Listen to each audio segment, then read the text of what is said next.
So many people are relying on motivation in January.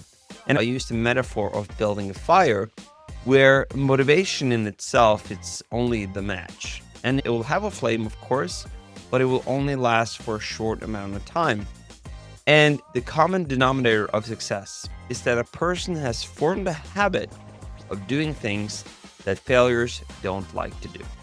Then the first you need to build and shape habits, and then later we can optimize.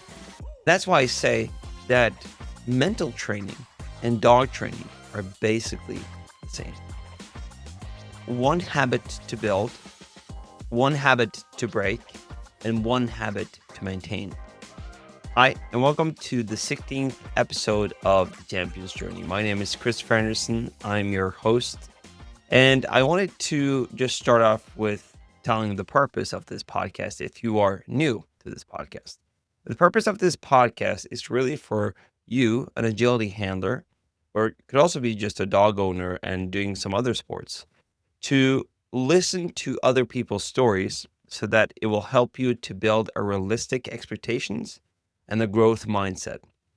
Because we view the different athletes and handlers that are on the top stage, and we think they've just been lucky.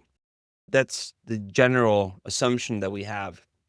But if we dig into their story, we find that it has taken them years of developing as a trainer. It has taken them several dogs, and it has taken them a consistency through multiple challenges in order to get to the performance level they are at.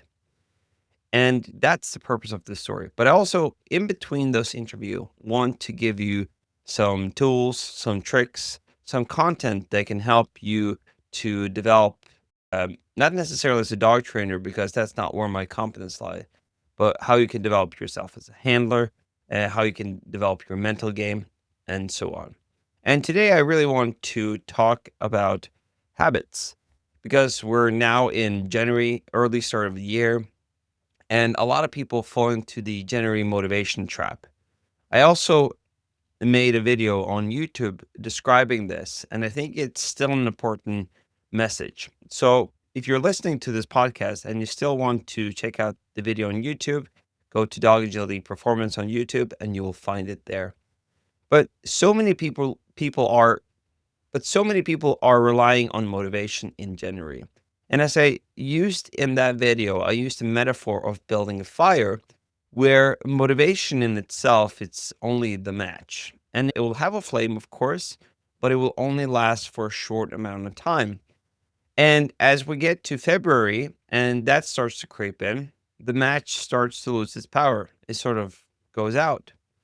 And in order for you to really get a bright burning flame that lasts throughout the year and that you can continue to develop as we come into the next year, you have to take a different strategy and you have to learn how to build habits.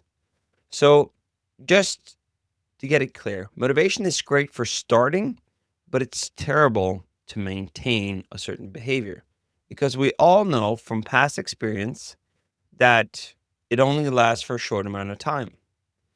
And one of the things that I really want to share with you is something called the common denominator of success. And there is a very known speech, and I probably mentioned it 100 times before, but I think it's so important to be reminded of. The common denominator of success is that a person has formed a habit of doing things that failures don't like to do. I'm going to repeat that. The common denominator of a successful person is that he or she has formed the habit of doing things that failures don't like to do. So, what does that mean? Does that mean that they like to doing them? Not necessarily, but they at least have formed a habit making sure that they are executing on it because they know that they cannot rely on motivation.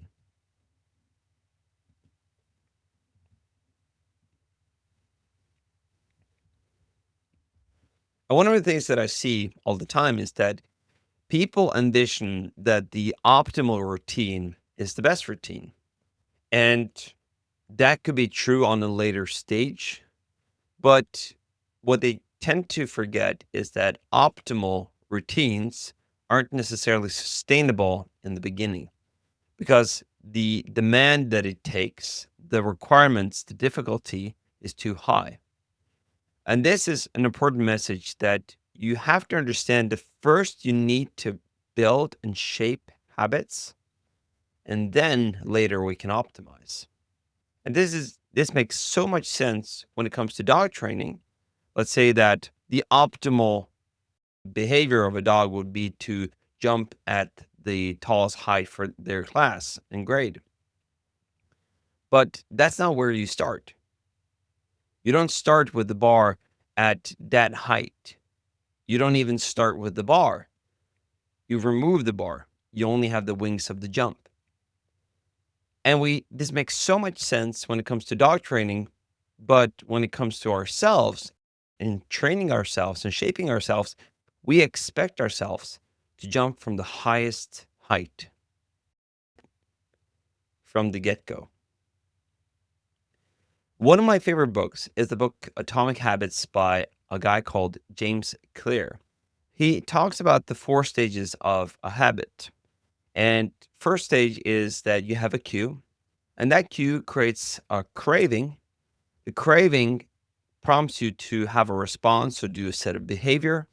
And if that behavior is done correctly, then you will get a reward. And by rewarding that behavior, you're reinforcing the likelihood for you repeating that behavior. Once a behavior is repeated a numerous amount of time, and sort of people and scientists, they're not sure or don't have a specific number of days, but the best advice that I have is that you know when a habit sticks because you just do it. But it's repeated a numerous amount of times until it becomes automatic. The question is, why is this so relatable to agility handlers? Well, first of all, when you train your dog, that's basically what you're doing.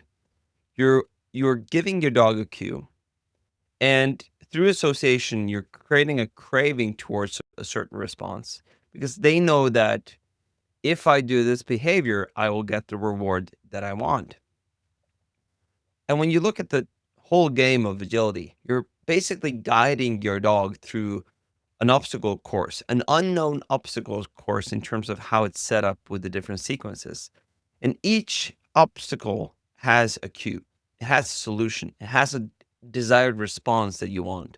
If it's well integrated, the cue will give you the response that you want, and you can move along to the next obstacle. And if you manage to go through the whole course, ta-da, you have a fantastic run. So if it's well trained, the dog gets a craving every time that you give them a certain cue, and they will follow through with their behavior. And the reward that they will get is food, toy, or maybe it's the activity in itself afterwards. And we need to understand, as I mentioned before, that this strategy that you're using to train your dog is the same strategy that you need to apply to yourself. And that's why I say that mental training and dog training are basically the same. Now, James Clear continued to talk about what he called the 4 laws of habit change. And was really based on how a habit is structured. He made some laws or some rules. So when it comes to cue, for you, it's to make it visible, to have a trigger in your environment or something that reminds you of that you need to execute on this behavior. Then the next one was craving. And craving means that you have to make it attractive, that you know that if I complete this behavior, then that will cause me to actually get a reward that I find satisfying. The next one is the response, the behavior in itself. And here's a very important part. You have to ensure that in the beginning, you make it easy and that you facilitate for yourself that every time it becomes easy. If there's too much friction, you won't do it. The same thing applies when you're training a dog, and the same thing applies when you're training your and shaping your own behavior. So you have to make it easy. And then the reward is that it has to be satisfying. And that could also be that doing the activity in itself, if it's easy, it becomes rewarding and satisfying. Now, we also talked about the laws of breaking a habit, and that is the opposite. It's to make it invisible so you don't have the cue. It's to make it unattractive so that you really don't want the outcome that it's giving you. And then you have to make it difficult, make it hard, make it challenging and add friction so that it's less likely that you will execute and that you will stop and think. And then, of course, make it unsatisfying. And what I want you to think about is that the habit you're trying to build this month, are you following the laws of building a habit, or are you following the laws of breaking a habit?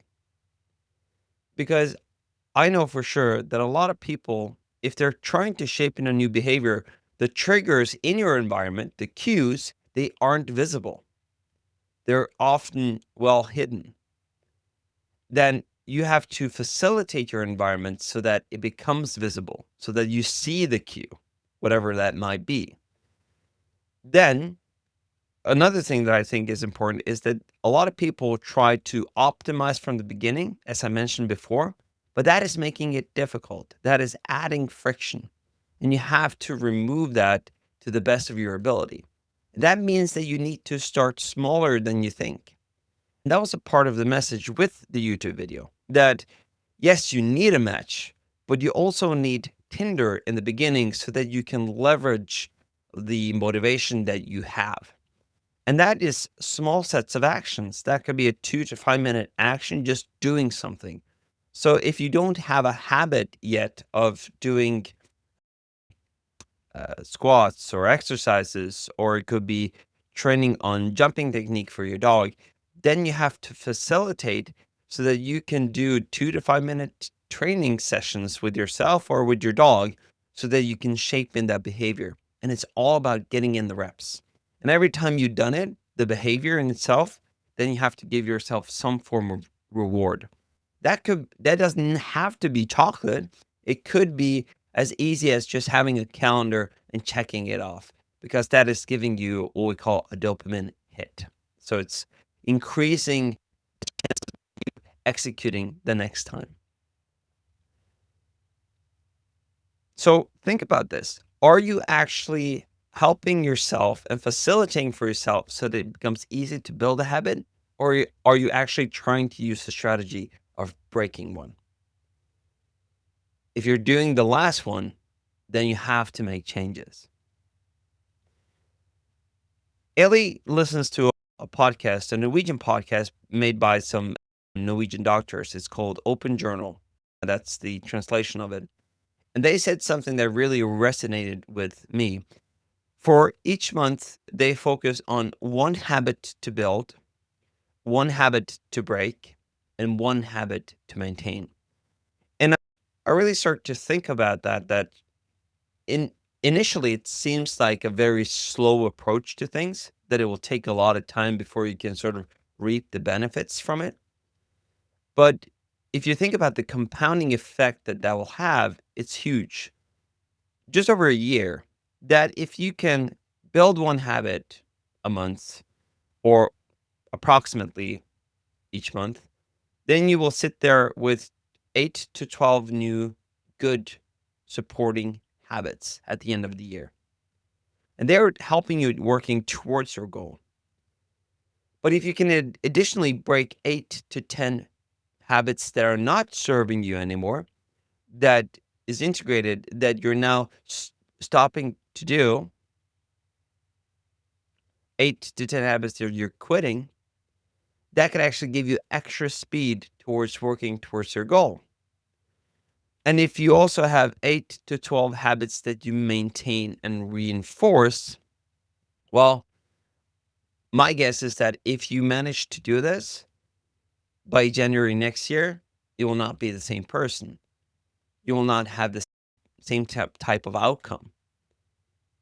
So What most people try to do, though, is that they try to build 8 to 12 habits in January, to try to break 8 to 12 habits in January, and they try to maintain and reinforce 8 to 12 habits in January.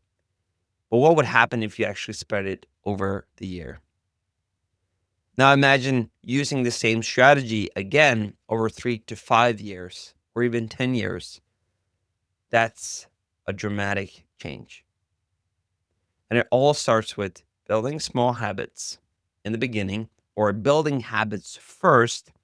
And once the habit is established, even though it might take you 5 minutes, then you can start to optimize it and improve upon it. And through that, you're getting momentum. And if you think about it, this makes so much sense because most agility handlers know that even with a dog that is bred to succeed, it will still take you 3 to 5 years to make it a world-class dog, and that is if you're a really good and great dog trainer, right? So with a dog that is bred to succeed, like this is just a dream dog, it will still take you 3 to 5 years to make it a world-class dog. And that is if you're a good or great trainer. So why don't we take the same long-term approach with ourselves? And that was my message for this podcast. If you haven't yet subscribed to this podcast, I would really like if you do. Then you will get notified every time such an episode comes out, every time I have a guest on the show comes out. So that's a great way of getting notified and using this as a tool to build your own mindset when it comes to agility. I really hope that you take this episode and the knowledge in it and you start to apply it. At least that you start to reflect upon its content, asking yourself, what strategy am I using and should I make some changes? If you can manage to do that, then it'll be really fun to see where you are in 6 months' time, 12 months' time, and maybe 2 to 5 years. My name is Christoffer Endresen. Thank you so much for listening to The Champion's Journey. I wish you a wonderful day. I wish you a wonderful weekend. And best of luck on your next competition.